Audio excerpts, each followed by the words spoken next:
Assalamualaikum warahmatullahi wabarakatuh. Waalaikumsalam. Waalaikumsalam warahmatullahi wabarakatuh. Ya, selamat pagi teman-teman semuanya. Pagi Ibu. Mudah-mudahan pada pagi hari ini kita dapat berbagi sesuatu yang dapat manfaat buat kita semuanya ya teman-teman. Walaupun mungkin sekarang minggu ketiga kita masih dalam keadaan perkuliahan dalam jaringan, tapi saya harapkan teman-teman masih tetap semangat ya pada hari ini. Untuk kelas ini semangat semuanya, ini pagi-pagi sudah pada hadir 8.30 udah pada masuk di meeting kita. Terima kasih ya pada teman-teman semuanya, dan mudah-mudahan kita semuanya selalu sehat walafiat ya. Ya, mudah-mudahan secepatnya kita bisa ketemu lagi di kelas, dan teman-teman walaupun mungkin tidak ketemu langsung dengan saya di kelas, tapi saya akan teman-teman tetap semangat ya untuk terus belajar secara mandiri, karena kita yakin kalau kitanya berusaha, kitanya mau tekun, rajin, insya Allah pasti hasil itu tidak akan pernah mengkhianati proses ya. Jadi walaupun teman-teman tidak diajari, tapi sekarang kita berusaha mandiri untuk bisa belajar, untuk mengetahui apa yang belum kita ketahui. Oke, terima kasih buat teman-teman semuanya. Oke, masih ingat teman-teman pertemuan kita minggu lalu membahas apa? Ayo, siapa yang masih lupa? Gimana teman-teman? Ayo, siapa yang ingat kemarin kita membahas tentang apa? Teknik pencarian. Oke, Sandra, betul ya. Minggu kemarin kita membahas tentang teknik pencarian. Gimana tugasnya teman-teman? Latihannya, maaf ya, bukan tugas, latihannya bagaimana? Ada yang mau memberikan kesan dan pesannya? Gimana, Sandra? Pusing, Bu. Oh iya, Pusing. Hilmi. Sandra pusing. Satu kelompok ya? Enggak. Yang pusingnya yang materi yang tidak saya jelaskan di kelas ya? Materi tambahan ya? Ada materi tentang apa? Star iteratif ya, dan ada 2 ya yang tidak saya jelaskan ya. Kalau yang 2-nya lagi itu kan berupa konsep ya, teman-teman mungkin sedikit searching, memahami konsep, insya Allah pasti bisa memberikan jawabannya. Nah, cuman nanti teman-teman itu untuk latihannya, walaupun memang ada waktu ya, mungkin di classroomnya saya kasih tengah waktu untuk pengumpulan, tapi walaupun ada teman-teman yang belum mengumpulkan, itu teman-teman silakan boleh mengerjakan dengan sebaik mungkin lah ya, walaupun terlambat, yang penting teman-teman bisa mengerjakannya. Kalau untuk tugas yang review AI, semuanya sudah ya kelas ini atau belum? Yang review video? Sebagian sudah kayaknya Bu. Nah ya, kalau Sandra sudah, saya lihat yang lainnya. Saya harapkan teman-teman semuanya secepatnya ya. Gimana Jaki? Bisa? Udah selesai tugasnya? Ya, teman-teman untuk tugasnya saya harapkan teman-teman silakan semuanya langsung saja dikumpulkan ya nanti. Untuk hari ini insya Allah tidak ada tugas ya, dan tidak ada latihan karena kita akan sama-sama rehat. Nah, teman-teman rehat dulu, saya mau membaca dan memeriksa semua tugas teman-teman. Jadi hari ini kita full materi untuk latihannya, nanti kita akan pindahkan ke sesi di minggu depan. Minggu ini kita akan rehat dulu untuk menyelesaikan semua tugas-tugas yang belum masuk, dan saya juga mengerjakan tugas saya untuk memeriksa semua tugas-tugas teman-teman yang sudah masuk.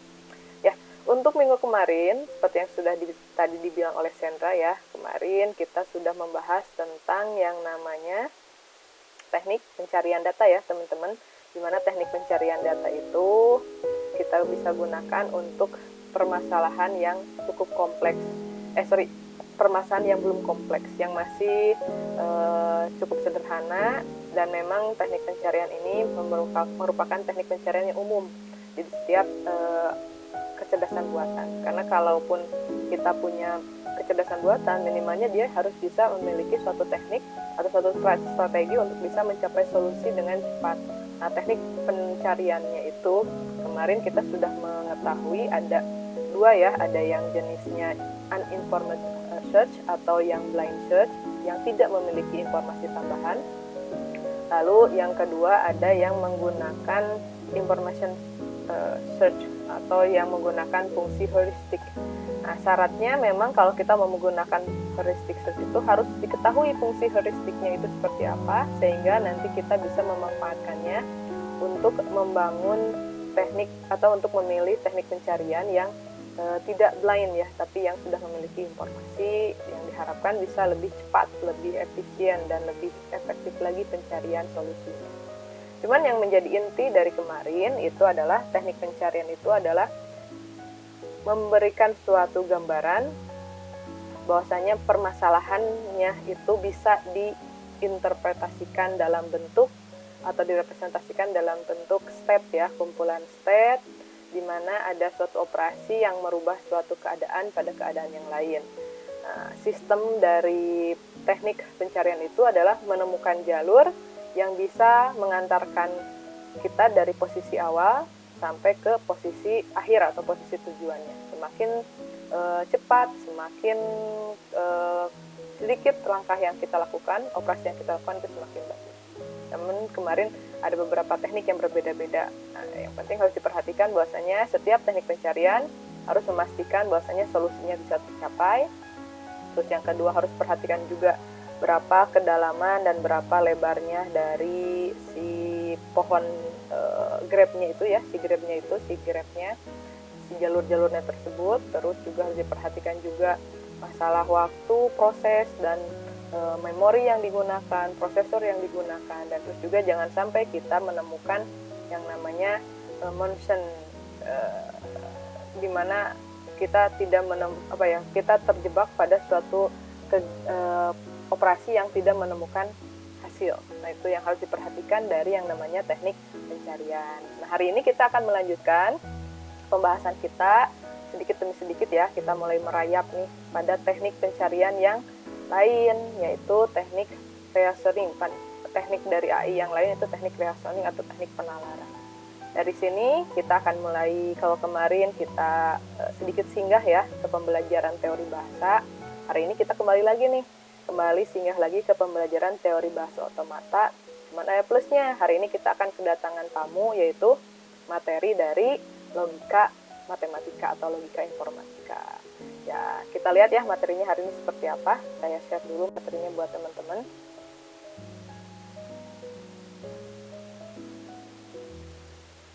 Bentar ya teman-teman, kita share materinya. Nah, oke.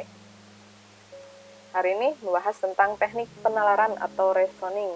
Nah, kalau ini yang kemarin, untuk yang sekarang itu, saya harapkan teman-teman bisa memahami dan bisa kembali menjelaskan tentang teknik penalaran yang menggunakan propositional logic dan first order logic. Nah, cuman nanti kita akan bagi materi ini menjadi 2 minggu ya, minggu ini dan minggu depan, sehingga mungkin hari ini saya fokus ke pembahasan propositional logic dan sedikit pengantar tentang first order logic.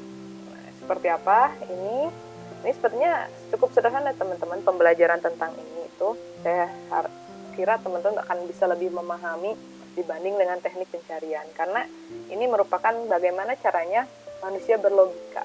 Teman-teman pernah dapat materi logika matematika atau logika informasi atau logika informatika tidak waktu semester berapa gitu, semester 1, 2 atau sebelumnya? Pernah, Bu. Ada ya logika matematika ya namanya. Nah, hari ini kita akan kembali menggunakan konsep-konsep logika tersebut untuk bisa mengimplementasikannya ke dalam pembangunan sistem cerdas. Nah, kita awali dulu nih dari pengertian tentang apa itu penalaran, apa itu reasoning gitu ya.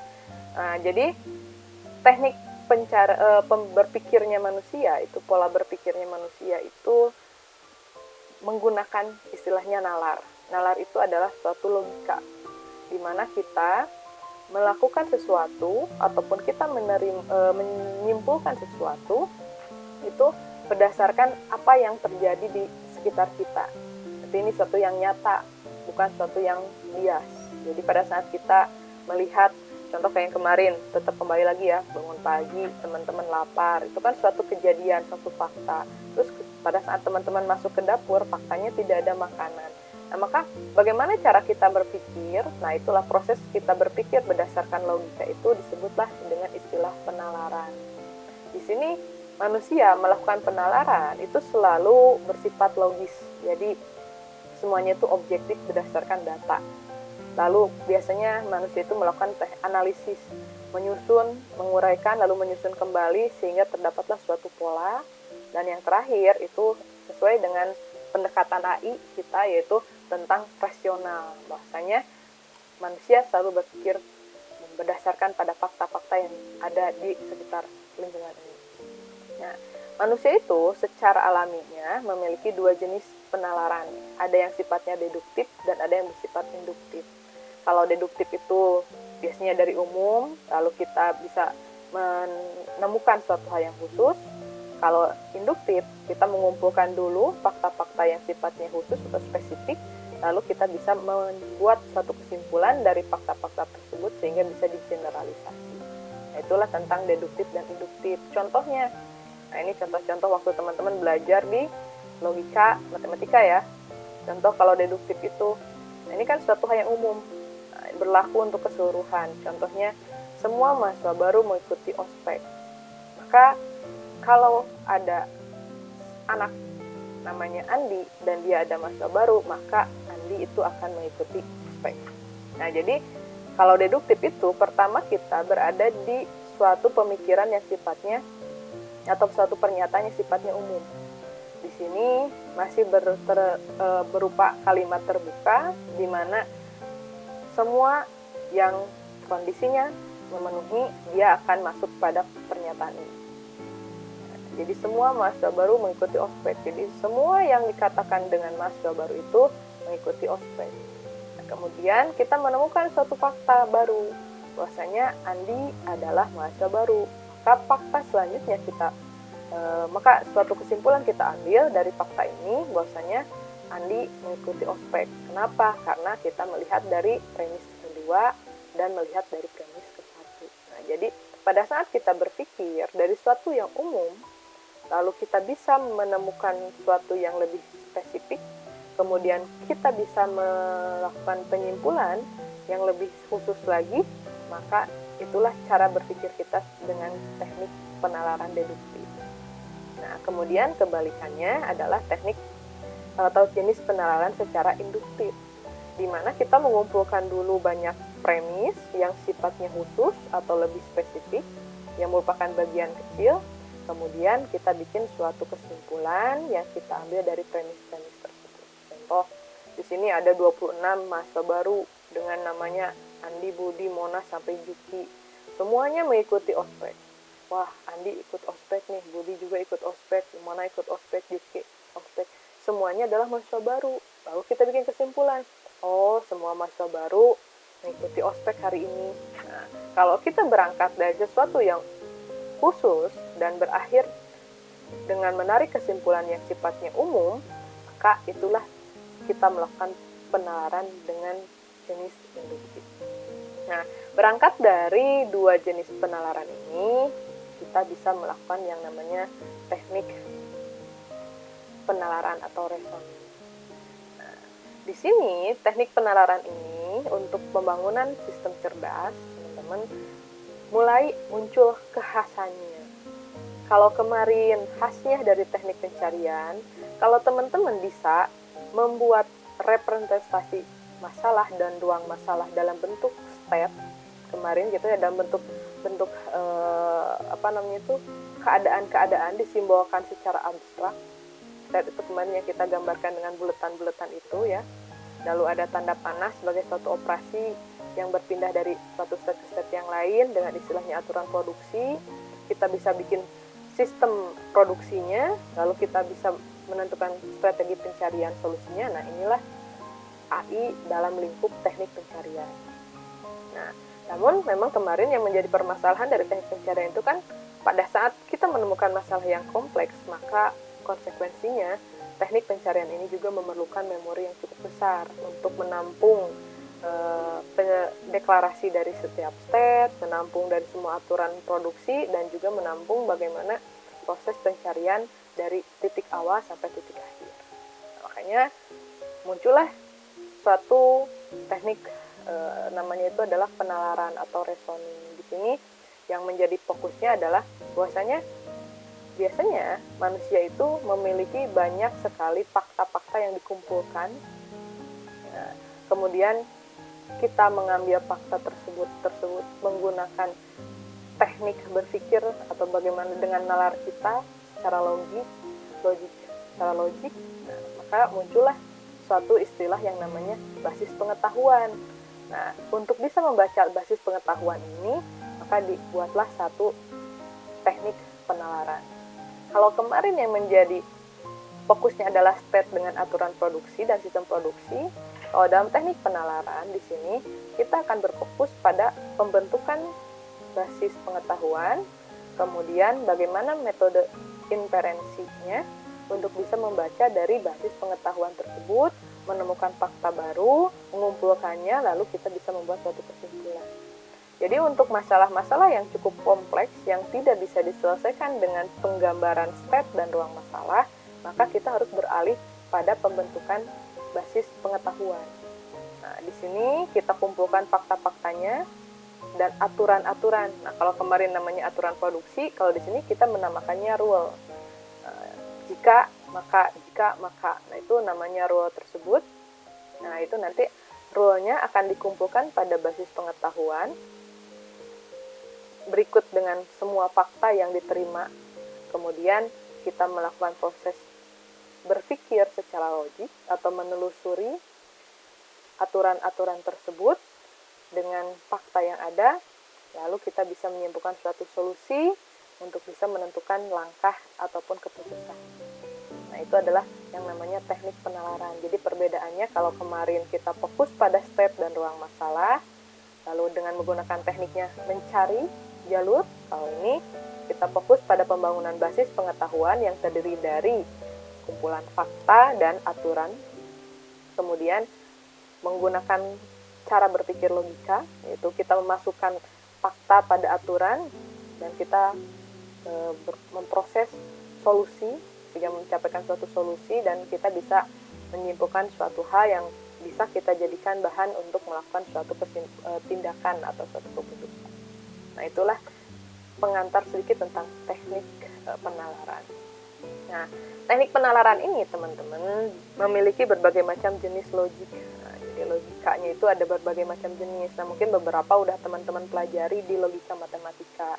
Sehingga hari ini kita akan ada sedikit flashback tentang materi dari si logika ini. 5 jenis logik ini ada proportional logic, first order logic, temporal, probability, dan fuzzy. Nah, untuk pembahasan fuzzy, kita akan memiliki sesi satu pertemuan nanti khusus untuk membahas fuzzy sistem ini dan implementasinya. Perbedaannya apa? Untuk yang 1 sampai 3, ini dia memiliki basisnya adalah basis kepastian. Karena di sini jelas akhirnya itu adalah tentang true false.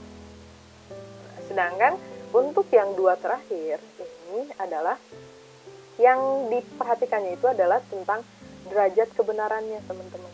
Jadi kalaupun dia itu benar, berapa persen benarnya? Kalaupun dia salah, berapa persen? Jadi ada kemungkinan dia mendekati salah atau mendekati benar. Jadi kalau yang 2 ini itu disebut dengan asas ketidakpastian. Proportional logic ini merupakan bentuk logika yang paling sederhana. Karena di sini hanya memperhatikan fakta saja. Apakah fakta itu nanti benar? Maka ya, true. Kalau fakta itu salah, maka itu akan menjadi false nilainya. Nah, jadi dia tidak memperhatikan hal yang lain, sehingga memang ini merupakan suatu yang paling mudah untuk dipahami dan paling sederhana bentuknya. Kemudian kita selalu memperhatikan bahwasanya suatu fakta itu terjadi itu berkaitan dengan entitasnya, objeknya, kemudian relasi antar objeknya, antara objek tersebut dengan kegiatannya, sehingga memang muncullah jenis logik yang disebut dengan first order logic, di mana dia memperhatikan dari 3 hal, yaitu fakta kejadiannya, lalu objeknya, bagaimana kejadian tersebut itu siapa yang menjadi atau apa yang menjadi fokus entitasnya, kemudian relasi itu adalah hubungannya antara satu objek dengan objek yang lain pada fakta tersebut. Nah, kemudian pada saat kita berbicara tentang suatu objek yang berelasi dengan objek yang lain, dengan kegiatan yang lain sehingga menjadi suatu fakta, itu biasanya terjadi hanya pada keadaan tertentu, pada waktu tertentu, sehingga muncullah yang namanya temporalogi. Nah, kemudian kan kesininya barulah tentang masalah salah dan benar ini perlu diketahui berapa persen nih, benar atau tidaknya, salahnya berapa persen. Kemudian muncullah kesininya probability logic, dan kemudian ada lagi yang paling terkenal itu namanya adalah fuzzy logic. Nah, hari ini kita akan membahas dulu fokus pada proportional logic. Nah, mudah-mudahan bisa beres nih sampai first order logic, sehingga minggu depan saya hanya tinggal membahas tentang implementasinya. Kalau di dalam matematika, logika matematika itu kan biasanya kita bisa membuat suatu penyimbolan. Jadi semua pernyataan, semua fakta itu bisa kita simbol-simbolkan. Lalu bagaimana kita membuat suatu pernyataan untuk bisa menilai benar atau salahnya pun semuanya bisa kita simbolkan. Di sini dengan pembuatan simbol ini tuh bisa menjadi bentuk yang lebih ringkas, jadi gampang dibacanya, tidak multi makna, jadi tidak ada yang salah dengan pemahaman pada logika tersebut, dan juga bisa dipakai dalam berbagai macam platform ya, bisa dalam bentuknya berbagai macam jenis, mau dalam bahasa formal ataupun bahasa alami. Bahasa alami berarti bahasa manusia, kalau bahasa formal berarti sudah diterapkan pada bahasa yang dipahami oleh alat. Nah, di sini bahwasanya dalam suatu konsep logika itu, bahwasanya pernyataan itu disebut proposisi jika kalimat itu bersifat terbuka dan dapat dinilai benar atau salahnya. Jadi di sini kalau kita punya suatu kalimat dan kalimat ini memiliki keterbukaan yang bisa kita nilai benar atau salahnya, maka bisa dikatakan sebagai suatu proposisi. Nah, di sini makanya disebut pertamanya proposisi logika proposisi. Nah, di sini nilai benar dari proposisi ini itu tergantung dari realitanya, dari fakta yang terjadi di lapangan. Contohnya, mahasiswa kelas B datang tepat waktu. Nah, jika semua ternyata memang datang tepat waktu pukul 8, maka pernyataan yang saya sampaikan itu benar. Tapi kalau saya bilang, mahasiswa kelas B itu tidak hadir di perkuliahan saya hari ini, sedangkan realitanya teman-teman hadir hari ini, maka pernyataan yang saya sampaikan itu bernilai salah. Ya, jadi pada saat kita memiliki suatu pernyataan dan bisa kita bandingkan dengan realitanya, kalau sesuai maka itu dia nilainya benar, kalaupun salah, tidak sesuai dengan realita, maka itu disebut dengan salah.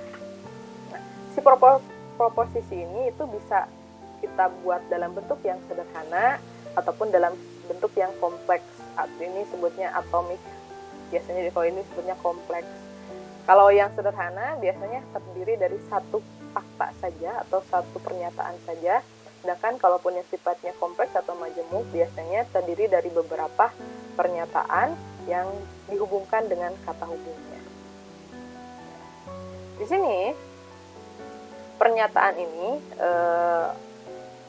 bisa kita berbicara tentang suatu hal yang bisa kita umumkan dengan menyebutkan suatu peubah atau variabel. Nah, di sini yang tidak kita tentukan siapanya, ataupun bisa kita bicarakan dalam pernyataan itu sesuatu yang memang sudah pasti. Contohnya apa? Kalau kita menggunakan variabel, ibaratnya kayak gini. Mahasiswa kelas C, mahasiswa kelas B. Mahasiswa kelas B sedang belajar pengantar sistem cerdas hari ini. Nah, yang disebut dengan mahasiswa kelas B ini, itu kan belum ditentukan siapa orangnya. Beda dengan belajar pengantar sistem cerdas. Pengantar sistem cerdas sudah menunjukkan pada satu objek tertentu, pada satu mata kuliah tertentu. Sedangkan dengan penyebutan nama mahasiswa kelas B itu masih belum tentu siapa orangnya, yang mana yang ditunjukkan ini. Nah, sehingga kalau yang namanya peubah ini, nah ini peubah ini teman-teman, ya ini kita masih bersifat tidak tentu, masih umum. Dalam suatu himpunan itu kalau ada berapa orang gitu ya, kalau memang ini disebut dengan himpunan kelas C, mahasiswa kelas C berarti, maka ini baru si PUBA ini sebagai penceritaan pada lingkup tersebut. Sedangkan kalau pernyataan kita sudah menggunakan yang namanya konstanta di sini, kalau kita sudah menggunakan yang namanya konstanta, itu biasanya udah lebih fokus lagi. Siapa sih mahasiswa kelas C ini? Contohnya mahasiswa kelas C itu adalah Jule gitu kan ya, Jule Hilmi. Jule Hilmi sedang belajar pengantar sistem cerdas. Maka yang ini disebut dengan konstanta, kalau yang tadi ini disebut dengan namanya peubah atau variabel. Jadi dalam pernyataan itu bisa kita memasukkan yang namanya variabel, satu yang masih umum, masih tidak tentu, yang masih kita bisa masukkan lagi suatu yang khususnya. Sedangkan kalau kita sudah menunjuk pada suatu objek tertentu yang jelas, yang merupakan suatu entitas kecil, maka dalam pernyataan itu kita sudah menggunakan yang namanya konstanta. Nah, itu teman-teman ya, dari mulai masalah pernyataan. Nah, di sini pernyataannya kemarin, kalau pernyataan tersebut itu tadi saya bilang memuat yang namanya ubah ya teman-teman, kalau ada variabel di sini. Nah, kalau ada variabel dalam pernyataannya, maka disebut dengan suatu kalimat terbuka. Nah, kalimat terbuka ini biasanya bisa kita substitusikan variabelnya dengan konstanta tertentu, sehingga nanti bisa menghasilkan nilai benar ataupun nilai salah. Contohnya seperti apa? Contohnya tadi, contoh dari saya. Mahasiswa kelas B itu sedang belajar pengantar sistem cerdas pukul 8. Terus sekarang mahasiswa kelas B-nya saya ganti dengan contohnya Jaki Mujaki sedang belajar pengantar sistem cerdas mulai dari pukul 8. Nah, kalau yang kita sebutkan konstanta itu, Jaki itu memang mahasiswa kelas B, maka benar. Kalau yang sedang Jaki lakukan adalah belajar pengantar sistem cerdas, maka pernyataan itu benar. Tapi kalau ternyata pernyataan itu tidak sesuai, maka pernyataannya salah. Contohnya apa? Contohnya jika saya bilang gini, mahasiswa kelas C sedang belajar sistem cerdas. Mahasiswa kelas B sedang belajar sistem cerdas. Terus saya masukkan contohnya, saya ambil salah satu yang tidak ada namanya di sini. Contohnya Intan sedang belajar sistem cerdas. Maka pernyataan saya itu tidak benar. Kenapa? Karena Intan bukan kelas kelas B, tapi Intan kelas yang lain. Maka itu adalah pernyataan yang salah. Seperti itu. Ya. Contohnya di sini, semua bilangan habis dibagi 2 adalah bilangan genap. Di X mod 2 sama dengan 0 adalah genap. Kalau saya bilang 8 bilangan genap, tinggal kita cek saja. Apakah 8 dibagi 2 habis? Benar. 28 dibilang genap. Kalau 28 dia bagi 2 adalah 0, benar. Tapi kalau saya bilang 9 adalah bilangan genap, sedangkan pada saat dicek 9 itu tidak habis bagi 2, maka pernyataan itu salah. Itu contohnya teman-teman ya. Jadi ini sedikit untuk mengingatkan teman-teman pada perkuliahan logika matematika dulu. Selanjutnya, setelah kita punya pernyataan, biasanya kita akan mengenal yang namanya ingkaran atau negasi atau penyangkalan ataupun kebalikan dari pernyataan tersebut. Nah, biasanya dikasih lambangnya seperti ini ya teman-teman ya. Ayat kata strip itu, tapi ada sedikit ke bawah, makanya ini namanya adalah negasi. Jadi kalau ada suatu pernyataan bahwasanya semua mahasiswa semester 7 belajar mata kuliah pengantar sistem cerdas, maka kita bisa bikin suatu ingkaran atau negasi dari pernyataan tersebut, yaitu bahwasanya ada mahasiswa semester 7 yang tidak belajar pengantar sistem cerdas. Nah, di sini saya kurang nulis tidaknya ya teman-teman, mohon maaf. Jadi di sini harusnya ada tambahan. Nah, di sini ada mahasiswa semester 7 yang tidak belajar mata kuliah sistem cerdas. Nah, ini adalah ingkaran dari yang namanya pernyataan tadi. Nah, ini ingkaran itu ada tandanya seperti ini. Jadi kalau pernyataannya dikatakan P, maka ingkarannya kita tulis strip kayak gini, P. Jadi di sini harusnya tadi ada kata tidak. Nah, kemudian untuk bisa membuat kalimat atau pernyataan yang sifatnya tadi yang sederhana, sekarang yang lebih dari itu, yang sifatnya kompleks ataupun majemuk, nah, biasanya kita akan ada kalimat penghubung. Selain ingkaran, ada juga konjungsi atau dan.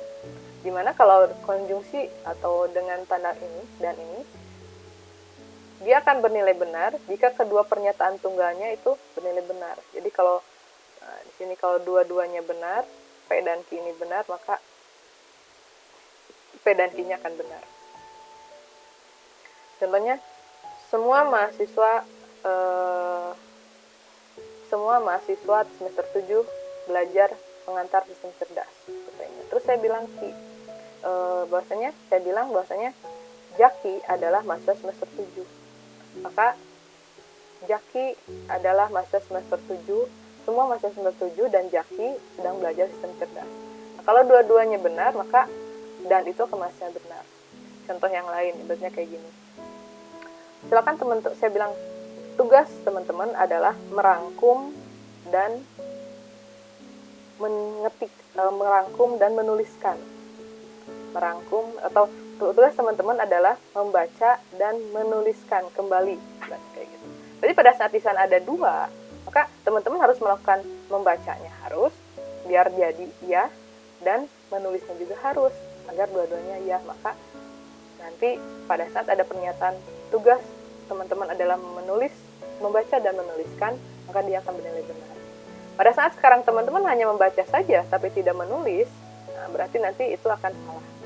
Tapi kalau teman-teman hanya salah satu saja yang dilakukan, itu pun salah. Apalagi kalau dua-duanya tidak dilakukan, maka itu akan bernilai salah. Nah, sedangkan kalau disjungsi atau tidak, nah itu asalkan salah satunya bernilai benar, maka dia akan bernilai benar. Jadi kalau di sini dibilang Jaki belajar pengantar sistem cerdas, Jul tidak belajar sistem cerdas, maka kesimpulannya Jul atau Jaki belajar sistem cerdas. Kenapa atau? Karena salah satu bisa bernilai salah.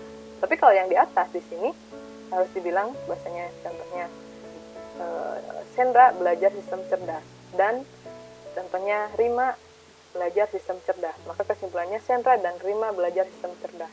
Itu berarti dua-duanya harus belajar sistem cerdas. Kalau sekarang ada salah satu yang tidak belajar sistem cerdas, agar pernyataannya bernilai benar, maka harus diganti penghubungnya dengan atau. Sehingga kalau sekarang Sendra belajar sistem cerdas, tapi contohnya Diki tidak belajar sistem cerdas, maka kalau ingin pernyataannya digabungkan dengan nilai benar, maka kita harus menggunakan kata atau. Jadi Sendra atau Diki belajar sistem cerdas. Kenapa? Karena kalau salah satunya saja yang melakukan, itu sudah benar. Tapi kalaupun dua-duanya tidak melakukan, maka itu salah.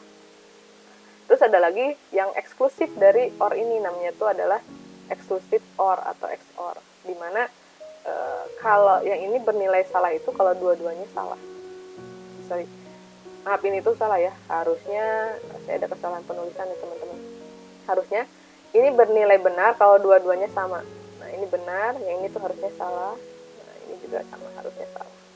Jadi kalau salah satunya beda, salah satunya salah, maka dia salah. Tapi kalau dua-duanya benar, dia benar, dua-duanya salah, dia akan benar. Nah, jadi kalau kita menggunakan eksklusif OR, kalau dua-duanya benar, dia akan benar. Kalau dua-duanya salah, dia akan benar. Tapi kalau salah satunya salah, dia akan jadi salah. Ini pun sama saja. Nah, itu adalah dan atau. Kemudian ada juga kalimat penghubung yang sifatnya implikasi atau kondisional, di mana di sini kata penghubung ini menggunakan simbol seperti ini. Ini artinya kalau kita baca, jika kondisi apa, maka akan terjadi kondisi apa. Contohnya, jika premis ini benar, maka ini pun, jika P-nya pun benar, jika P maka Q, maka itu akan bersifat benar. Contohnya, jika mahasiswa terlambat, mahasiswa maka tidak bisa absen. Kalau sekarang mahasiswa terlambat itu adalah benar, maka mahasiswa tidak bisa mengisi absen itu benar, maka kondisi itu benar. Tapi kalaupun seandainya mahasiswa tidak terlambat dan mahasiswa tidak mengisi absen, maka itu di sini harusnya menjadi suatu hal yang tidak apa-apa. Tapi kalau sekarang mahasiswanya terlambat, terus mahasiswanya bisa ngisi absen, nah ini yang jadi salah. Karena aturannya jika mahasiswanya terlambat, mahasiswa tidak bisa ngisi absen. Sedangkan kalau di sini mahasiswanya terlambat, tapi mahasiswanya bisa ngisi absen, maka itu salah, karena tidak sesuai dengan aturan. Kalau di sini mahasiswanya tidak terlambat, dan mahasiswanya bisa ngisi absen, tidak bisa ngisi absen, mungkin ada masalah yang lain. Mahasiswanya terlambat, tidak terlambat, mahasiswanya tidak ngisi absen, mungkin karena dianya kelupaan. Seperti itu. Nah, jadi memang di sini teman-teman untuk masalah kalimat penghubung ini, nah, itu merupakan sesuatu yang akan bernilai benar jika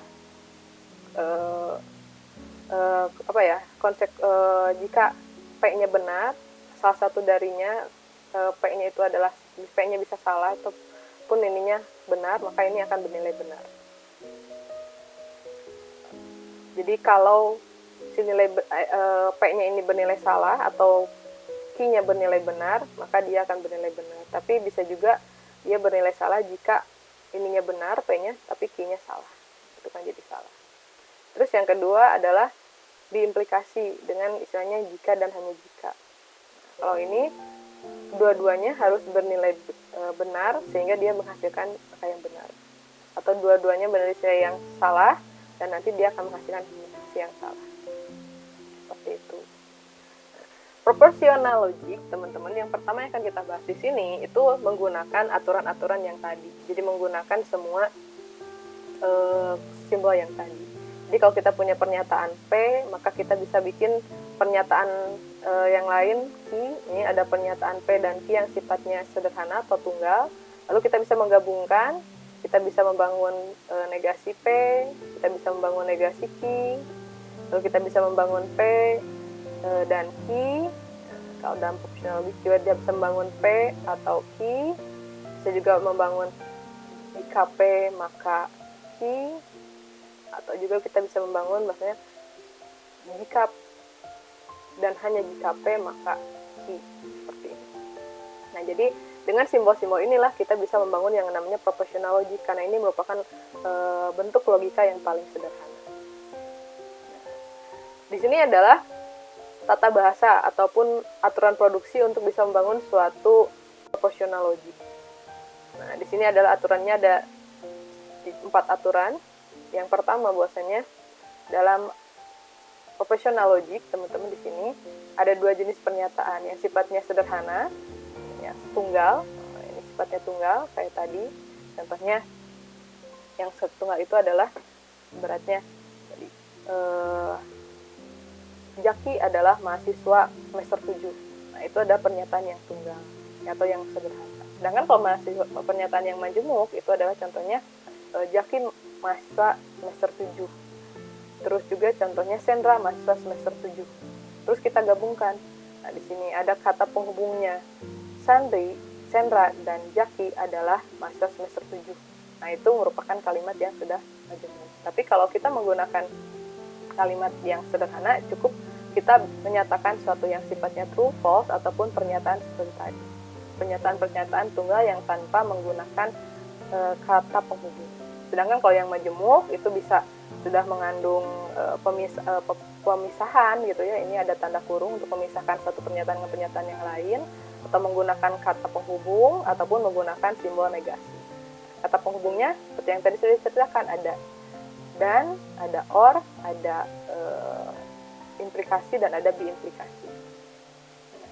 Nanti untuk kita bisa membangun logikanya, proporsional logikanya, itu kita tinggal bikin dari aturan tersebut. Kalau kita ingin bangun kalimat sederhana dari pernyataannya, turunkan menjadi kalimat sederhana, lalu kita bisa bikin suatu pernyataan, contohnya sini mahasiswa semester 7 belajar AI.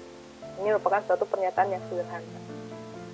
Kalau kita ingin bikin, contohnya dari P ini kita akan bikin sesuatu yang majemuk, yang berupa negasinya. Maka tinggal kita bikin bahasanya. Sekarang pernyataannya akan kita buat dengan pernyataan majemuk. Di sini ada tambahan tanda negasi, lalu pernyataannya adalah tadi mahasiswa semester 7 belajar AI. Maka dengan ada negasi ini menjadi ada mahasiswa semester 7 yang tidak belajar AI. Nah, di sini jadi negasinya di sini yang membantah dari pernyataan yang pertama. Terus selanjutnya kita bisa bikin sesuatu yang lebih kompleks lagi. Contohnya tadi, mahasiswa semester 7 belajar AI. Lalu pernyataan yang selanjutnya adalah mahasiswa semester 7 akan menghadapi skripsi, belajar kayak gini. Maka kalau kita ingin bikin suatu pernyataan majemuk dengan tanda dan, maka di sini kita bilang misalnya mahasiswa semester 7 belajar AI dan akan menghadapi skripsi. Jadi di sini nanti kita tinggal menggunakan aturan yang tadi, yang ada di sini. Nah, teman-teman, untuk bisa membangun suatu pernyataan yang termasuk pada proportional logic atau logika proposisi. Contoh tadi, kalau kita ingin pernyataan yang sederhana, berarti kita hanya tinggal bikin yang seperti ini aja, teman-teman. Yang satu-satu pernyataan saja. Contohnya, saya lapar. Nah, itu adalah suatu pernyataan yang sederhana. Nanti tinggal kita cek apakah benar nggak realitanya saya lapar atau tidak. Terus saya bikin, terus saya makan. Itu pernyataan yang kedua. Maka di sini kita punya dua pernyataan yang tunggal. Ini contohnya P dan ini contohnya si Q-nya. Lalu kita bisa bikin masing-masing negasi P atau negasi Q. Maka saya bisa bilang saya tidak lapar. Terus juga saya bilang kalau negasi Q saya tidak makan. Terus kalau kita mau menggabungkan, contohnya saya makan maka saya lapar maka saya makan. Berarti P maka Q. Nah, berarti di sini artinya saya lapar maka saya makan. Terus ya, jadi kalau nanti benar saya lapar dan saya makan, maka pernyataan ini benar. Tapi kalau seandainya saya lapar tapi saya tidak makan, berarti itu pernyataan saya tidak benar. Kalau seperti itu ya, teman-teman. Nah, selanjutnya nanti teman-teman bisa memanfaatkan pola-pola ini, simbol-simbol ini itu untuk membangun aturan-aturan pada basis pengetahuan dalam sistem cerdas kita. Nah, contohnya di sini yang lebih kompleks lagi. Di sini ada suatu pernyataan majemuk. Bahwasanya Andi merupakan anak yang cerdas dan Andi adalah anak yang rajin. Ini adalah suatu pernyataan yang sifatnya majemuk di mana menggunakan penghubung dan. Berarti kalau ini menggunakan dan, P dan Q ini akan bernilai benar jika Andi itu adalah anak cerdas dan Andi juga adalah rajin belajar. Kalau sekarang Andi cerdas tapi tidak rajin belajar, maka pernyataan ini akan bernilai salah. Jika Andi tidak cerdas dan Andi rajin belajar, ini pun akan tidak benar. Tapi kalaupun Andi tidak cerdas dan satu lagi Andi tidak rajin, itu pun akan jadi tidak benar atau jadi salah. Jadi kalau kita menggunakan dan, dua-duanya harus terpenuhi. Bahwasanya si Andi itu harus benar anak yang cerdas dan memang Andi itu harus rajin belajar. Kemudian kita mempunyai pernyataan sederhana, bahwasanya Andi akan Andi akan jadi juara kelas. Maka di sini kita bisa bikin suatu implikasi bahwasanya jika P dan Q maka R. Maka jika memang Andi itu cerdas dan Andi itu rajin belajar, maka Andi akan menjadi juara kelas. Maka kalau kita ingin nilai ini bernilai benar, maka yang ini harus benar, ini pun harus benar. Kan nanti dia akan bernilai benar. Seperti itu. Nah, terus kalau seandainya P dan Q-nya menghasilkan hasil yang salah, maka di sana salah satunya pun akan menghasilkan yang salah di sini. Kalau di sininya salah, maka nanti di sini harus Andinya harus juara kelas, tetap benar. Tapi kalau di sini salah, terus di sininya si Andinya juga salah, maka ini bisa jadi benar. Tapi kalau di sininya P dan Q-nya sudah benar, tapi di sininya si R-nya salah, Andi sudah rajin dan Andi sudah cerdas, tapi ternyata Andi tidak jadi juara kelas, maka pernyataan ini itu dianggap salah. Ya, jadi kalau untuk implikasi itu, jika ini salah, maka ini jadi benar. Kalau ini jadi P-nya, ininya salah, ininya benar, ini bisa jadi benar. Ininya benar, ini jadi benar. Tapi kalau seandainya ininya sudah benar, tapi ininya salah, maka nanti hasilnya akan menjadi salah. Seperti itu. Itu contoh pembangunan dari kalimat-kalimat majemuknya. Kemudian nanti kita bisa melakukan suatu operasi yang namanya itu adalah aturan inferensi. Jadi di mana kalau kita punya berbagai macam pernyataan, baik itu yang sifatnya majemuk ataupun yang sifatnya tunggal, nanti kita bisa melakukan suatu sifatnya penelusuran menggunakan inferensi ini, sehingga kita bisa menemukan suatu pernyataan yang lebih sederhana atau paling sederhana, sehingga kita bisa menemukan suatu kesimpulan dari sana. Contohnya di sini, kita ambil yang paling gampang nih, double negasi eliminasi. Contoh kalau kita punya pernyataannya tadi adalah contoh Sandra ini belajar AI. Nah, Sandra belajar AI, berarti ya pernyataannya itu. Berarti kalau sekarang kita punya pernyataan Sandra belajar AI, maka negasi dari pernyataan tersebut itu adalah Sandra tidak belajar AI.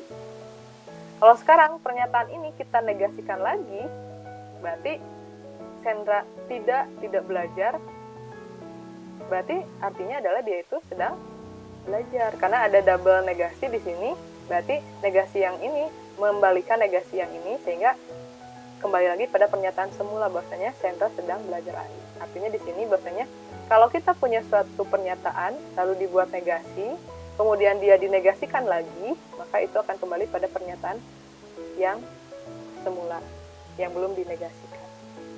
Nah itu jadi aturan inferensi itu adalah bagaimana caranya kita merubah aturan-aturan atau kalimat-kalimat yang kompleks, yang majemuk menjadi satu yang lebih tunggal atau lebih sederhana. Kayak tadi kan Sandra tidak belajar AI, ya udah kita hilangkan saja dengan aturan double negasi eliminasi, sehingga tinggal kita dapatkan pernyataan bahwasanya Sandra belajar AI. Contoh lagi untuk yang lain. Contoh kita punya modus ponen di sini. Jadi modus ponen itu ada suatu pernyataan implikasi. Contohnya yang tadi. Kita bikin contohnya implikasinya itu adalah jika contohnya Sandra mahasiswa semester 7, mahasiswa semester 7, maka belajar AI.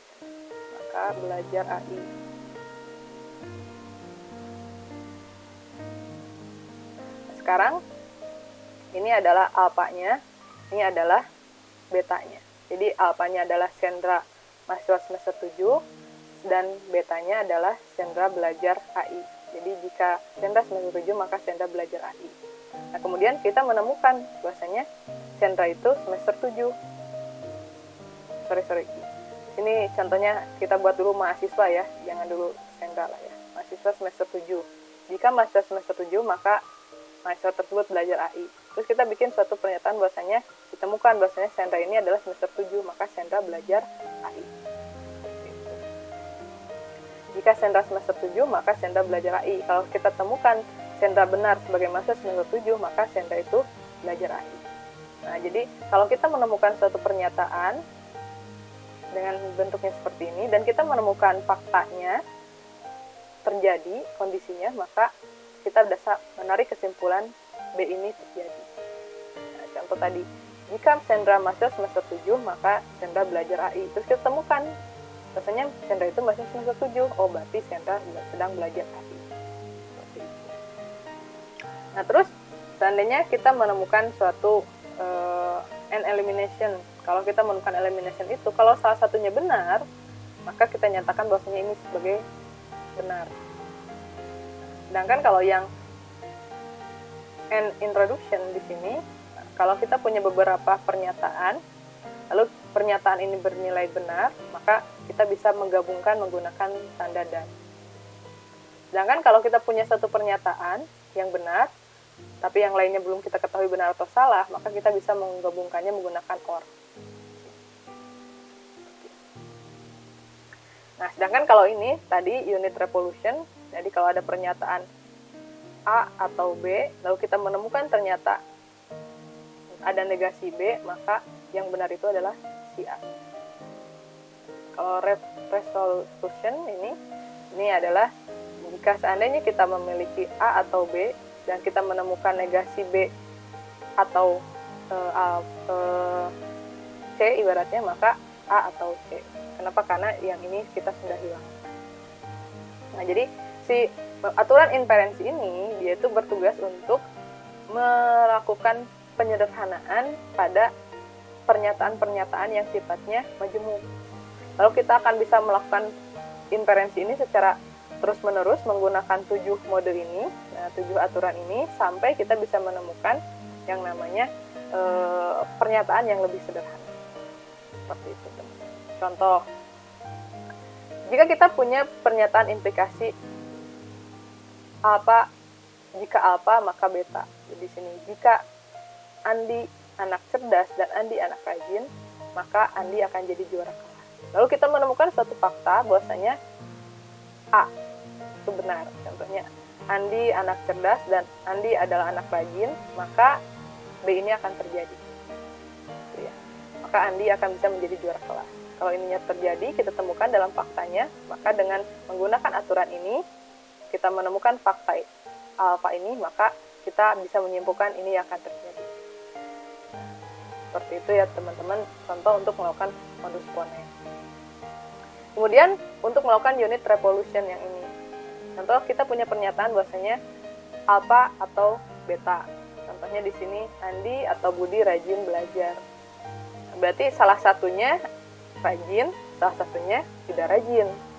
Kalau seandainya dari pernyataan ini kita menemukan fakta ternyata yang tidak rajin itu adalah si Budi, maka kita bisa menemukan atau menyimpulkan bahwasanya ternyata anak yang rajin itu adalah si Andi.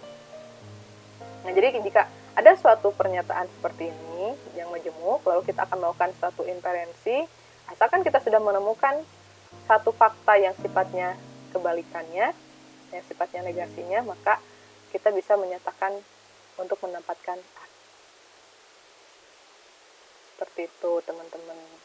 Untuk contoh dari logika proporsional. Gimana teman-teman, masih ingat atau mungkin sudah ada yang sedikit lupa untuk materi ini? Silakan. Kalau ada yang mau ditanyakan atau sudah agak bingung ini. Ada bayangan, Bu. Ada bayangan lah ya. Karena saya yakin teman-teman pasti sudah belajar tentang materi ini dan ini hanya tinggal menguatkan saja. Mungkin materi kita hari ini tuh akan menjawab pertanyaan teman-teman. Mungkin dulu pertanyaan teman-teman, kenapa sih ya kita belajar logika gitu kan? Pada saat di sini cukuplah kita belajar pemrograman saja kayak gitu. Nah, di sini pada saat kita akan membuat suatu sistem cerdas, ternyata disinilah kita membutuhkan adanya pemahaman terhadap konsep logika.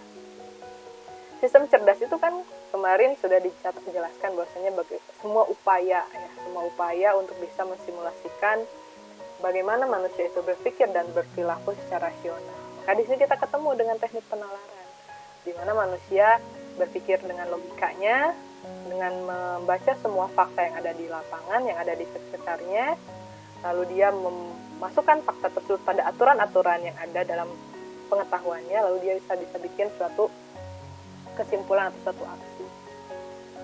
Nah, contohnya kita punya aturan, jika saya lapar maka saya makan. Pada saat sekarang faktanya ketemu teman-teman bangun tidur lapar, maka aksi yang akan teman-teman lakukan adalah makan.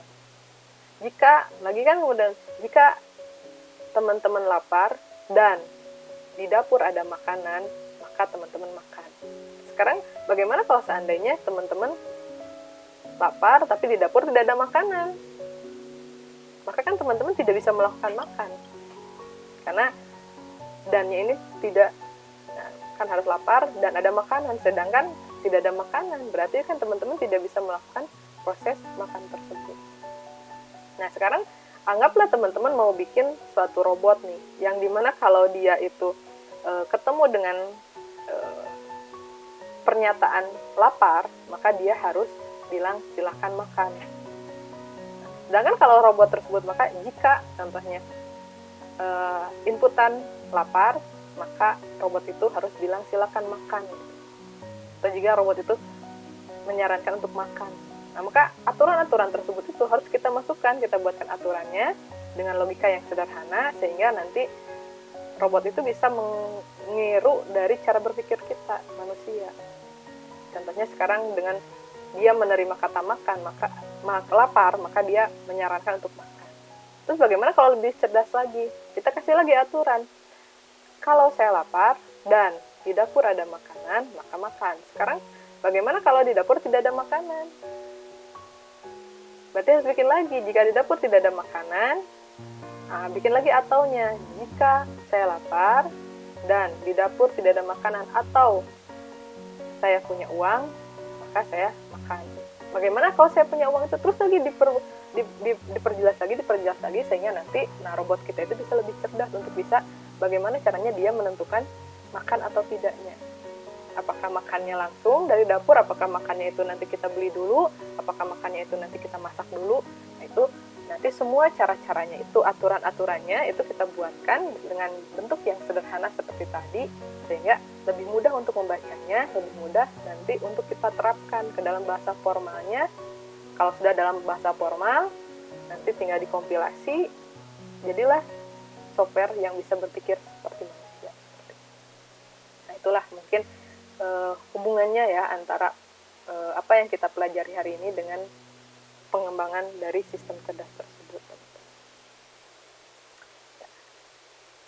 Oke, sekarang kita akan lanjut ya pada implementasinya. Kalau tadi kan kita berbicara tentang contoh-contoh yang sifatnya abstrak. Sekarang bagaimana nih contoh implementasinya? Saya akan lihat contoh sedikit tentang yang namanya game.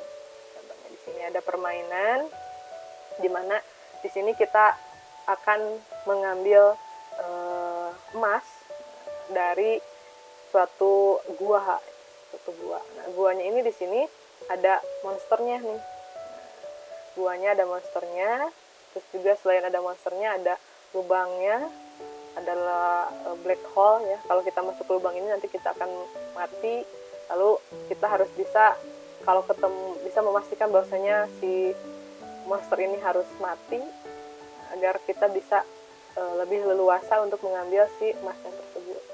Contohnya nanti manusianya ini bisa bergerak kiri hadap kanan lalu maju ke depan, lalu dia bisa menabrak dinding gitu ya. Terus dia itu akan mati itu kalau seandainya ketemu dengan monster ataupun dia masuk ke lubang. Tapi kalau seandainya dia bisa memanah dulu si monsternya dimatikan pakai panah, lalu dia masuk ke ruangan tersebut, nah itu bisa aman. Nah, jadi memang di sini ada beberapa kejadiannya ya, bahwasanya nanti untuk bisa mendeteksi adanya monster atau tidak, itu ada bau ya. Kalau monsternya itu berarti mengeluarkan bau, nanti berarti kalau dari ruangan kita sudah, contohnya si manusia ini sudah bisa mencium bau si agennya ini, maka dia bisa mendeteksi bahwasanya si monster ini sudah dekat. Terus kalau seandainya ada angin, keluar ada angin, yang pada masuk ruangan ada anginnya, berarti nanti si agen kita bisa mendeteksi bahwasanya sudah dekat dengan yang namanya lubang hitam tersebut. Arti harus dihindari kalau kita menemukan adanya bau atau adanya angin, berarti kita harus bisa mendeteksi kira-kira di sebelah mana nih ada monster atau ada si lubangnya. Jangan sampai nanti si agen kita ini itu bisa berpindah ke sana. Nah, contohnya di sini kita buat gambarannya sederhana. Nah, kita punya gua ini ibaratnya dia terdiri dari 9 ruangan. Kita akan awali dari ini mulut guanya ibaratnya. Lalu di sini ada satu lubang hitam yang ada letaknya di sini posisinya di ruangan ketiga satu. Lalu kalau si monsternya ada di posisi di ruangan 13 pojok ini. Nah, kalau monster ini ada di pojok ini, di ruangan ini, maka dia akan mengeluarkan bau yang bisa tercium dari ruangan sekitarnya. Berarti ruangan ini dan ruangan ini itu sudah bisa mencium baunya.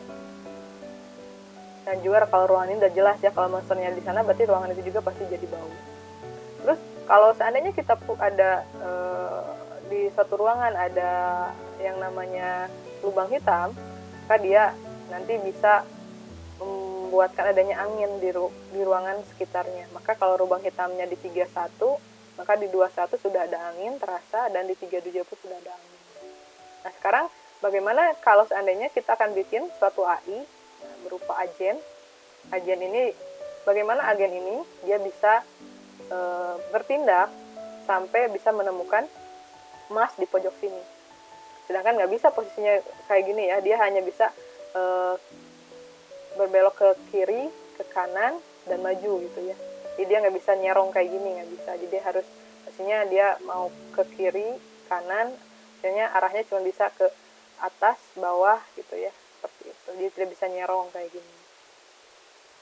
Nah, di sini nanti kita tinggal bikin satu aturan-aturan yang bisa membantu si agen kita ini untuk bisa mencapai emasnya di sini. Aturannya apa? Ya tadi sesuai dengan tadi. Sudah bisa tadi kita dengarkan bahwasanya di depan itu aturannya. Di sini bahwasanya nanti aturannya kalau seandainya di ruangan ini tidak ada bau, contoh di ruangan ini nih, di ruangan 11 di sini tidak ada bau, maka ada negasi nih. Negasi S di 11 tidak ada bau di ruangan 11, maka bisa kita bikin kesimpulan tidak ada monster di sini, tidak ada monster di sini, dan tidak ada monster di sini. Kalau di sini negasi S, maka di sini negasi W, tidak ada monsternya. Di sini pun sama negasi W tidak. Maka di sini pun sama, di sini juga negasi W, monsternya tidak ada. Tapi kalau seandainya kayak ini nih, masuk di titik di ruangan di atasnya nih. Kalau kita lihat ruangan di atasnya, kalau kita berada di sini. Nah, di sini ternyata kita kesini, wah ternyata di sini ada bau nih. Maka di sini kan S12 itu tidak negasi. Maka kalau S12 tidak negasi, berarti kemungkinan ada W di sini. Nah, berarti W-nya mungkin ada di sini, W-nya mungkin ada di sini. Nah, W-nya di sini juga mungkin ada W. Nah, kemungkinan W yang ada di sini itu bisa terhilangkan karena ada negasi W sebelumnya. Ada negasi W di 12, dan kalau ada W di 12 di sini tidak negasi, berarti ini dia jadi hilang. Berarti kemungkinan si monster itu ada di 13 dan ada di 22. Nah, itu adalah contoh aturan-aturan yang bisa kita gambarkan menggunakan konsep yang tadi. Jadi kalau kita sudah menemukan permasalahan seperti ini, berarti tinggal kita tentukan langkah-langkahnya. Pertama, untuk bisa membangun basis pengetahuan, selain aturan yang tadi sudah saya jelaskan sekilas, ada juga yang namanya persep. Persep itu adalah inputan yang diterima oleh si agen tersebut. Apa inputannya? Contohnya di ruangan ini ada bau tidak, ada angin tidak, ada yang bercahaya tidak, benjol tidak, apakah ada suara tidak. Nah, jadi di sini pada posisi 11 kita tidak ada bau, tidak ada angin, tidak ada emas gemerlapnya emas, tidak mentok ke dinding, dan tidak ada suara, maka dikatakan bahwasanya di sini semuanya negasi. Tidak ada bau, tidak ada angin, tidak ada emasnya, tidak ada mentoknya, tidak ada suara teriakannya. Nah, tapi kalau seandainya ibaratnya kita berada di posisi sini nih, posisi ini kan kita sudah mendeteksi nih, wah ini ada bau di sini, berarti kemungkinan ada di sini atau di sini nih si monsternya. Berarti sudah berbeda ya posisinya. Maka kalau di sini berarti kalau kita posisinya di sini S-nya tidak negasi, tapi di sini ada S, berarti S-nya hidup di 12. S12 anginnya tapi tidak ada, berarti tetap negasi. B12-nya negasi. Terus glitternya nggak ada, masih negasi. G di 12-nya. Terus tidak mentok, berarti negasi M12. Terus juga tidak ada teriakan, berarti masih negasi C12. Cuman di sini kan ada yang sudah negasi nih si S-nya. Nanti kalau di sini, kalau di sini sama, ini juga semuanya bakal negasi nih. Ini negasi tidak ada S, ini tidak ada B, tidak ada juga G-nya, negasi untuk si mentoknya juga, ini negasi untuk si C-nya. Jadi yang namanya persep itu adalah bagaimana yang diterima oleh agen kita ini, oleh si AI kita ini pada saat dia sedang di posisi tersebut, dia ada di posisi di kotak-kotak ini. Jadi kalau dia berada di sini nih, berada di posisi 33, nih, kalau si AI-nya sekarang ada di sana, maka persep yang dia terima itu akan berbeda. Kalau dia sudah ada di sini, berarti kan di sini tidak ada S, negasi S di sini, terus di sini juga negasi B, tidak ada bau. Cuma di sini ada G, oh ada glitternya, berarti kalau ada glitternya di sini, emasnya berada di sini. Nah jadi apa yang dia dapatkan dari lingkungan sekitarnya itu menjadi suatu persepsi yang dia terima, yang dia tangkap, yang nanti bisa dia masukkan pada aturannya yang sudah dia ketahui dalam basisnya, sehingga dia bisa menentukan yang tadi. Kalau ada glitter berarti ada emas gitu kan. Kalau sekarang di sini sudah ketahuan di 33 ini ada bercak-bercak cahaya gitu istilahnya, maka oh di sini emasnya ada di sini. Juga berarti sama nanti di sini juga, tapi di sini nggak ada, contohnya nggak ada lagi negasi M-nya nggak ada, negasi C-nya nggak ada. Tuh ya. Nah, jadi nanti teman-teman bisa melakukan proses seperti ini. Terus bagaimana sih caranya untuk mendeteksi adanya scream atau tidak gitu ya. Pada saat sekarang kita berada di sini, si agennya, agen kita ada di sini. Nah, contohnya kita tembak saja di sini, tembakan, karena kita kan tadi sudah memberikan suatu kesimpulan bahasanya kemungkinan di 13 ini ada monsternya gitu kan. Bisa kita tembak nih, tembak terus ada screamnya nanti. Oh berarti kalau ada scream berarti di sini si monsternya udah meninggal. Jadi kan di sini tidak negasi nih si C-nya. Nah, C13-nya tidak negasi, maka bisa juga jadi suatu informasi, misalnya di sini ada scream, kan jadi suatu informasi buat si agen kita, nah bahwasanya si monsternya sudah mati. Karena kalau monsternya mati itu kalau dia ditembak, dan kalau sudah mati maka ruangan ini akan jadi aman untuk didatangi oleh si agen kita. Nah, jadi persep itu adalah sesuatu yang memang ditangkap oleh agen kita. Nah, nanti dari lingkungan yang ada ini memberikan suatu inputan, nah nanti kita buatkan persep ini dalam bentuk proporsi logikanya seperti apa. Kemudian lalu tinggal kita tentukan yang lainnya, rumusan masalah sisanya dan tentang action, apa yang bisa dilakukan oleh agen sehingga dia bisa merubah persep atau menerima persep selanjutnya. Kemudian ini sebagai suatu kesimpulan ya. Jadi kalau kita sudah punya persep, lalu persep ini kita tambahkan dengan rule, aturan, lalu kita bisa mendapatkan actionnya apa. Action itu pun nanti sama, dari action ini kita akan mendapatkan lagi persep, si AI-nya, nanti persepnya tinggal kita masukkan pada rule-nya, lalu kita akan mendapatkan aksi lagi. Terus saja seperti itu sampai kita bisa menemukan goal-nya. Jadi goal-nya itu di sini berarti kalau kita sudah menemukan glitter, ada bercak-bercak cahaya, maka di sana sudah menemukan emasnya, tinggal kita grab, kita ambil emasnya, kita balik lagi ke posisi yang awal. Seperti itu teman-teman ya. Nah, jadi setelah kita bisa mempermuskan masalah yang tadi ya, merumuskan tentang masalah persepnya apa saja yang diterimanya, kemudian aksinya apa saja yang bisa dilakukan, kemudian kita menentukan tadi terakhir itu adalah goalnya, tujuannya, maka kita bisa menyusun yang namanya sistem basis pengetahuannya. Jadi sistem basis pengetahuan ini untuk bisa nanti memperlihatkan bagaimana sih cara kita untuk bisa melakukan penalaran sehingga bisa melakukan suatu aksi. Untuk bisa melakukan hal tersebut itu kita harus menyusun yang namanya pengetahuan, yaitu bisa juga nanti terisi dari persep ataupun tadi dari aturan.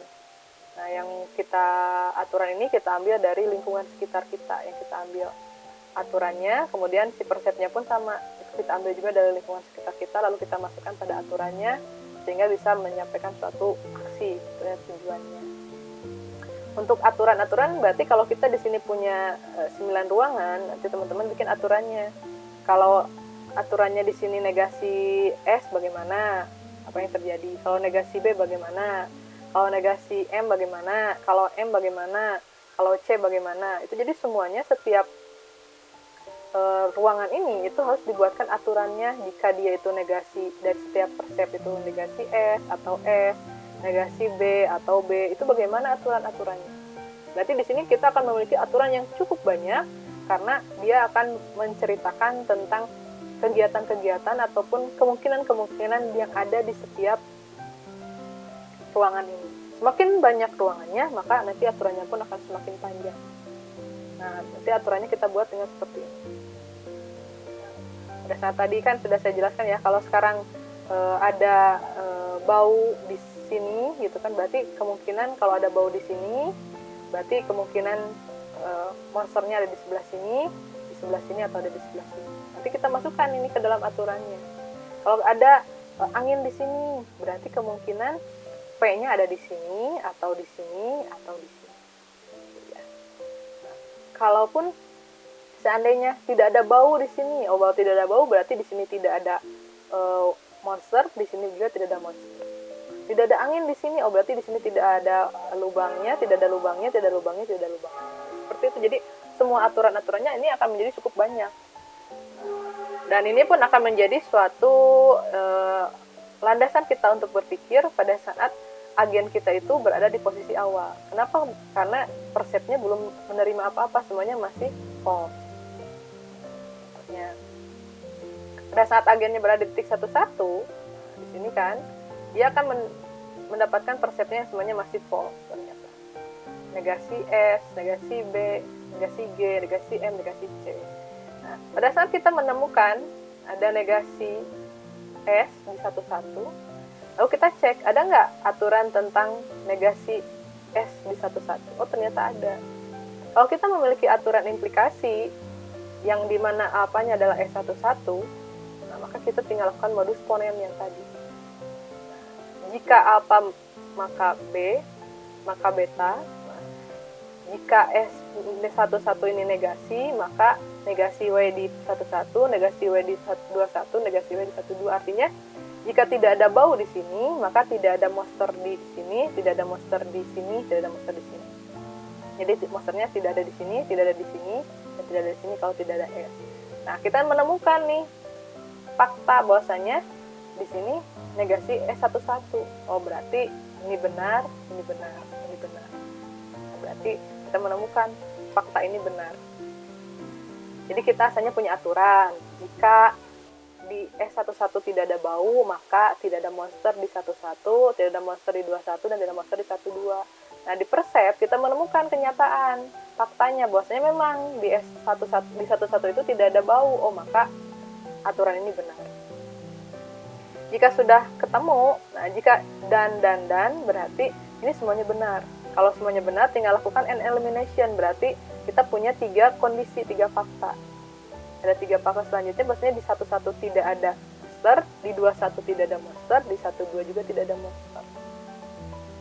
Nah, kemudian selanjutnya kita cek lagi. Nah, selanjutnya kita menemukan adanya persep bahwasanya negasi B di 11, tidak ada angin di 11. Cari, ada nggak aturan tentang tidak ada angin? Oh, kalau tidak ada angin, maka tidak ada lubang di 11, tidak ada lubang di 21, dan tidak ada lubang di 12. Maka kita bikin modus ponennya. Nah, kita bikin modus ponennya, masukkan aturannya. Ini aturannya. Lalu kita masukkan persepnya atau kenyataan fakta barunya. Lalu kita bikin kesimpulan. Kalau di B11, kalau di 11 tidak ada bau, maka tidak ada P di sini, dan tidak ada P di sini, juga tidak ada P di sini. Maka ini jadi benar. Kemudian kalau di sini benar nilainya, maka semuanya benar. Maka kita dapat lagi tambahan 3 fakta. Tadi 3, bahwasanya di sini tidak ada fakta yang tadi itu kan, bahwasanya di sini tidak ada monster, di sini tidak ada monster, di sini tidak ada monster. Ditambah sekarang fakta yang 3 fakta baru, bahwasanya di sini tidak ada P, di sini tidak ada P, di sini ada tidak P. Nah, kemudian apa yang bisa kita lakukan? Dengan adanya fakta ini, nah, kita bisa lakukan. Kalau sekarang kita berada di posisi 11 dan kita akan menuju ke arah timur, maka kalau ke arah timur kita berada di posisinya di P di posisi 21. 21 ada P tidak? Oh tidak ada. Ada W tidak? Tidak ada. Oh berarti bisa maju. Terus kalau sekarang kita posisi di sini, yang memungkinkan kalau mau ke arah atas, ke utara, kalau ke utara berarti kita berada di posisi 12. 12 P ada P12? Oh tidak. Di sini tidak ada P12-nya. Jadi tidak ada P di 12. Terus ada W nggak di 12? Oh, tidak ada. Berarti bisa untuk melakukan forward. Berarti kita bisa maju ke 12 atau maju ke 21. Tinggal pilih teman-teman mau yang mana gitu kan. Oh contoh kita mau pindah ke posisi 21 ke sini. Oh kita ambil posisi ke sini aja, ke 21 dulu yang diambil. Jadi kalau itu tinggal kita lakukan lagi yang kayak tadi. Berarti pada saat sekarang kita pindah ke 21, maka akan ada persep baru. Pada saat kita pindah ruangan, persepnya akan jadi baru. Karena kita sekarang di 21, maka persepnya jadi seperti ini. Ternyata ada inputan angin di sini. Lalu kalau kita sudah melakukan itu, tinggal kita cek lagi.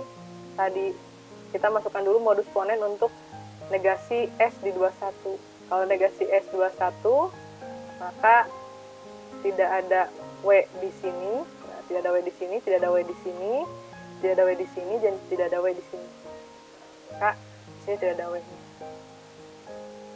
Nah, kemudian kita masukkan sekarang informasi bahwasanya di sini B21. Kalau B21 berarti ada angin di sini. Nah, kalau ada angin di sini berarti bagaimana aturannya? Kalau ada di 21 ada angin, maka aturannya kemungkinan ada lubang di 21, ada lubang di 32 atau ada lubang di 22. Berarti kalau tadi monster tidak ada di sini, tidak ada di sini, tidak ada di sini, dan tidak ada di sini, sekarang maka tidak ada bau di mana? Nah, sekarang berarti ada kemungkinan lubang di mana? Ada kemungkinan lubang di sini, dan di sini ada kemungkinan lubangnya.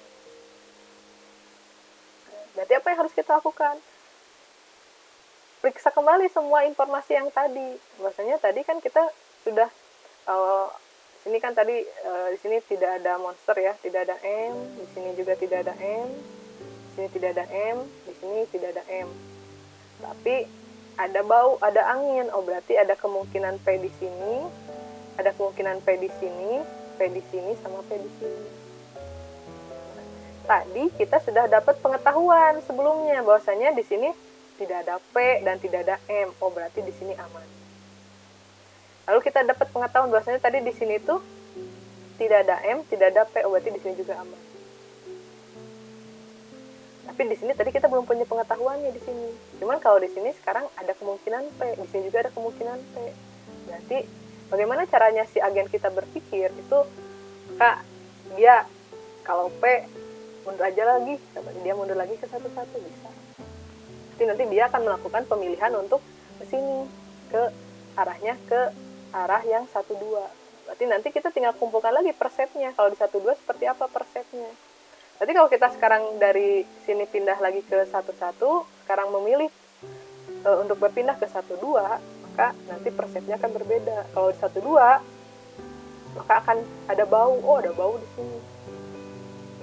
Nah, berarti nanti bagaimana ceritanya itu nanti akan dia ambil dari yang tadi, dari dia melakukan proses inferensi dari persep yang dia temukan dengan aturan yang sudah dia ada dimiliki dalam basis pengetahuan. Sehingga aksi-aksinya tersebut itu nanti bisa dilakukan dengan menggunakan pemahaman terhadap semua kondisi di lapangan yang ada dan semua aturan yang ada. Nah, itu teman-teman tentang sedikit implementasi tentang proporsional logik. Teman-teman. Silakan teman-teman, sampai di sana ada yang ditanyakan. Gimana? Ada yang bisa dipahami?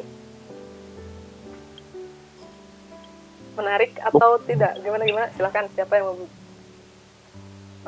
yang mau bersuara barusan? Ya, paham Bu. Benar. Nah, jadi di sini ya lumayan.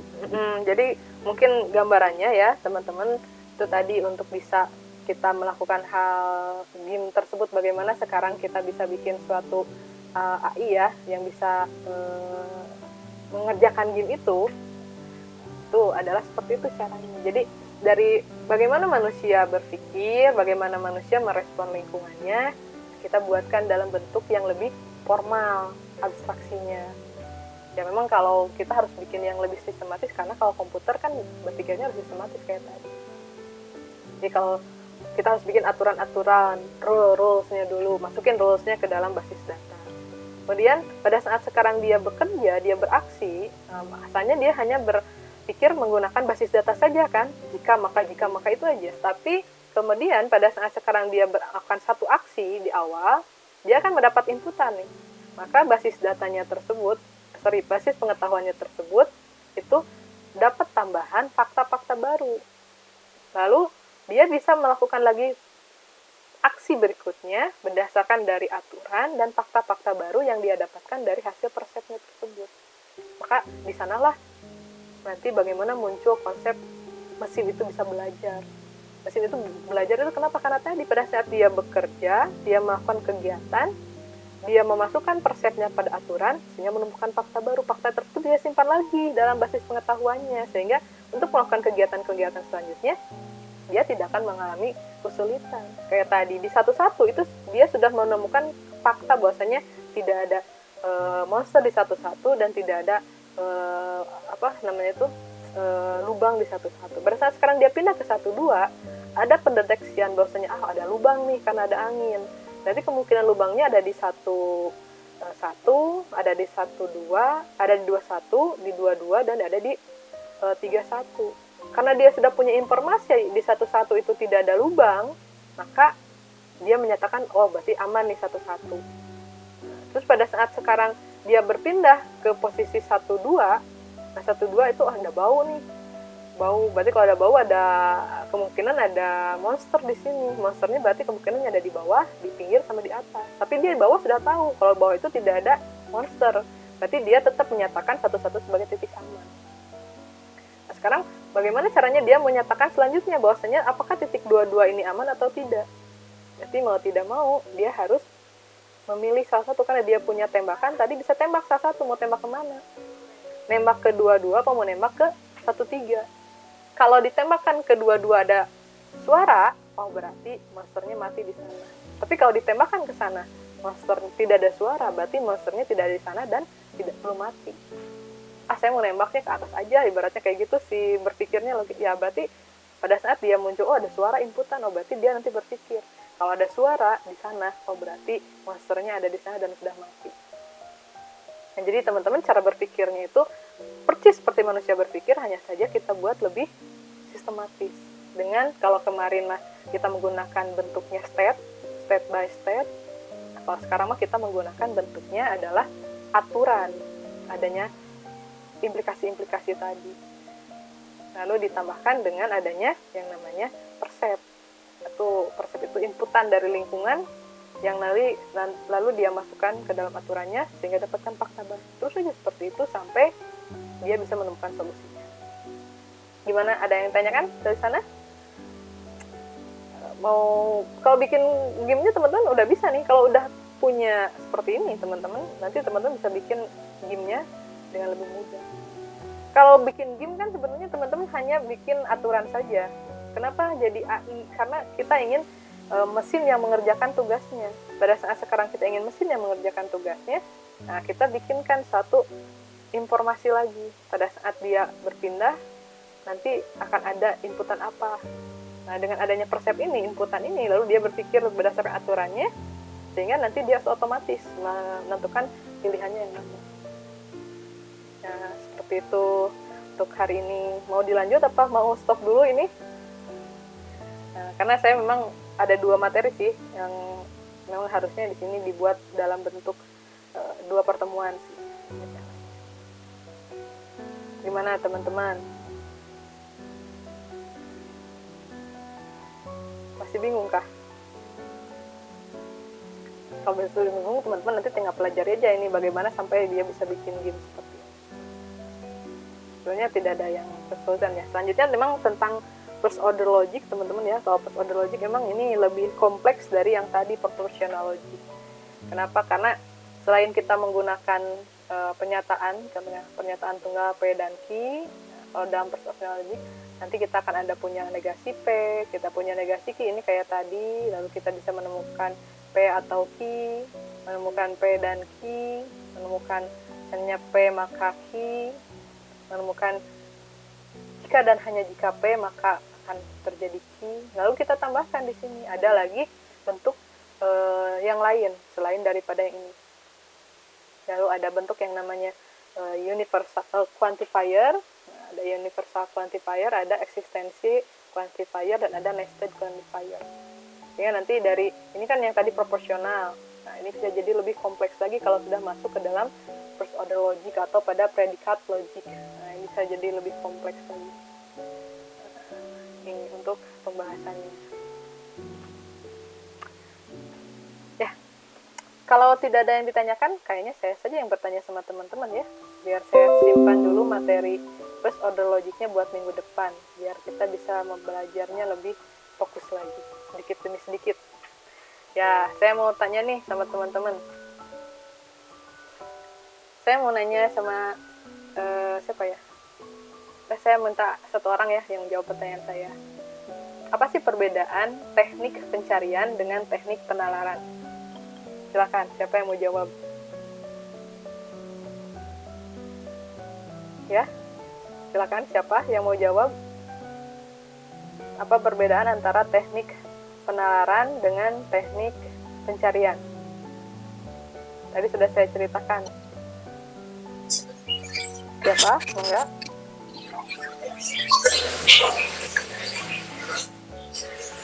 Siapa nih? Siti Rima. Silakan, sok. Enggak? Ayo, udah dinyalain soundnya. Iya, Bu. Gimana, sok? Silakan. Untuk perbedaan teknik pencarian sama teknik penalaran, untuk teknik pencarian itu fokus pada state dan ruang masalah, terus menggunakan strategi pencarian untuk menemukan solusi. Betul. Sedangkan teknik penalaran representasinya representasi masalah ke dalam bentuk basis pengetahuan serta menggunakan penalaran untuk menemukan solusi seperti itu. Oke, sip, mantap. Oke, pertanyaan saya selanjutnya. Nih, siapa yang bisa nih? Satu orang. Apa sih yang disebut dengan nalar atau penalaran itu apa sih? Menalar itu apa sih? Penalaran itu apa? Silakan. Siapa yang bisa jawab?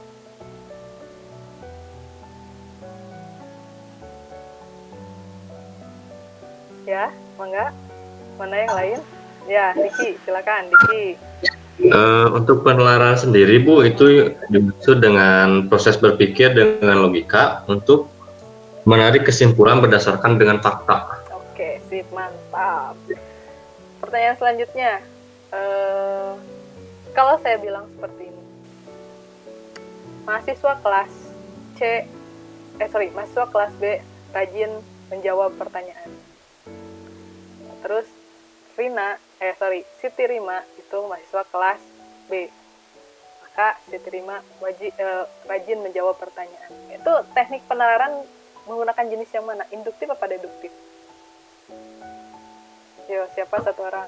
Oke, Niki, kagok lah udah dinyalain tuh. Silakan. Deduktif, Bu. Deduktif. Oke, berarti yang umumnya adalah tadi ya saya bilang mahasiswa kelas B. Sekarang siapa yang bisa ngasih contoh bagaimana cara berpikir atau cara menalar secara induktif? Silakan. Siapa? Kalau tadi kan udah dikasih contoh nih. Pak Diki juga itu deduktif. Sekarang bagaimana nih contohnya kalau induktif? Mangga, siapa? Silakan. Boleh, Bu. Diki. Boleh, mangga. Misalnya di pertemuan ini, saya adalah kelas B, Diki adalah kelas B, Fikri adalah kelas B. Jadi saya simpulkan bahwa semua yang ada di pertemuan ini adalah kelas B. Oke, mantap. Ya, itu ya teman-teman. Jadi caranya kalau kita mengumpulkan sesuatu yang yang khusus, yang sudah spesifik, lalu kita buat satu kesimpulan yang sifatnya umum, itu adalah sistem dari induktif. Jadi kalau teman-teman bisa memahami itu, nanti kedepannya kita lebih gampang lagi, karena kita nanti akan ketemu dengan teknik backward chaining dan forward chaining di inferensi minggu depan. Kalau teman-teman bisa memahami itu lebih gampang. Nah sekarang kalau saya bertanya, kalau dalam rumus yang tadi ya, dalam studi kasus yang tadi, isi dari sistem basis pengetahuan itu apa?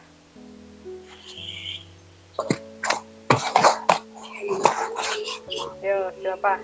Nah, tadi dari studi kasus yang tadi, apa sih yang jadi isi dari sistem basis pengetahuan? Nah, siapa yang mau jawab?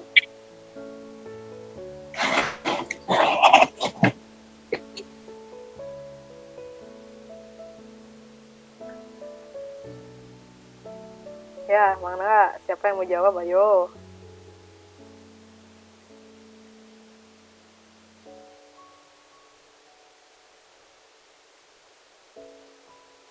Apa? Ayo. Ini yang jawaban yang penting nih. Tadi dari basis pengetahuan. Apa sih isinya? Siapa yang masih ingat? Yo.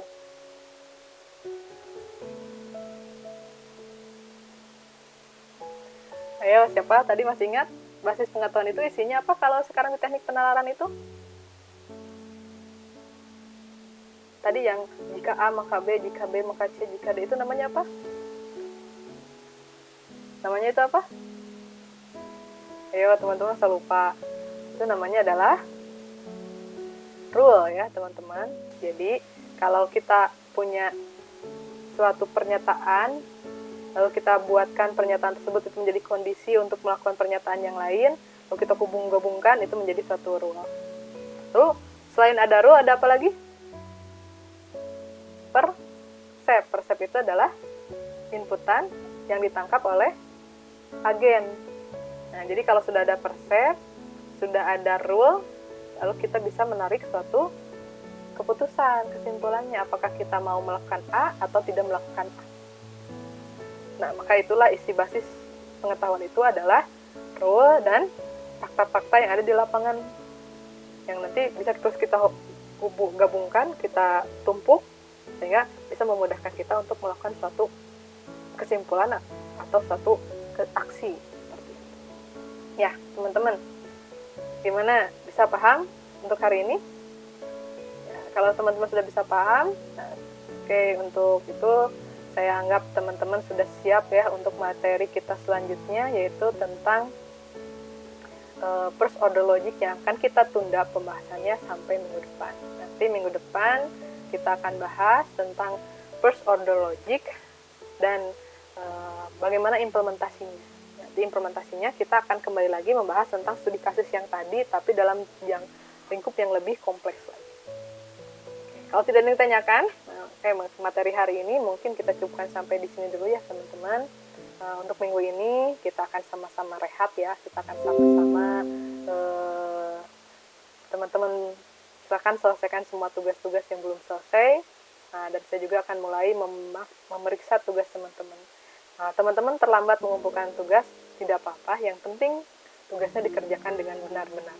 Ya, jangan sampai teman-teman tidak mengerjakan tugas, karena kalau tidak mengerjakan tugas, kasihan ya, tidak ada bukti untuk tambahan nilai dari aktivitas teman-teman.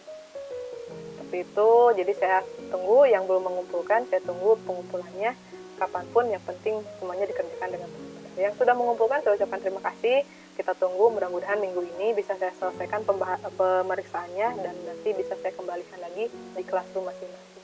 Ya, terima kasih atas kehadirannya pada pagi hari ini, pada semuanya, kelas B yang sudah sangat semangat pada pagi hari ini. Jaki, Diki, Siti, Rima, ada Sandra, ada Jul, Hilmi, ada Randi, ada Yasir, ada Wilda, ada Fikri, dan tadi ada satu teman katanya yang keluar masuk. Terima kasih sekali semuanya. Mudah-mudahan apa yang kita bahas pada hari ini bisa bermanfaat buat kita semuanya. Saya harapkan teman-teman mau membaca lagi semua bahasan kita hari ini di luar sana, karena yakinlah materi di luar sana itu masih sangat banyak, pemahaman bisa lebih luas lagi, pengetahuan bisa lebih banyak lagi. Terima kasih atas keadaannya. Selamat pagi. Assalamualaikum warahmatullahi wabarakatuh.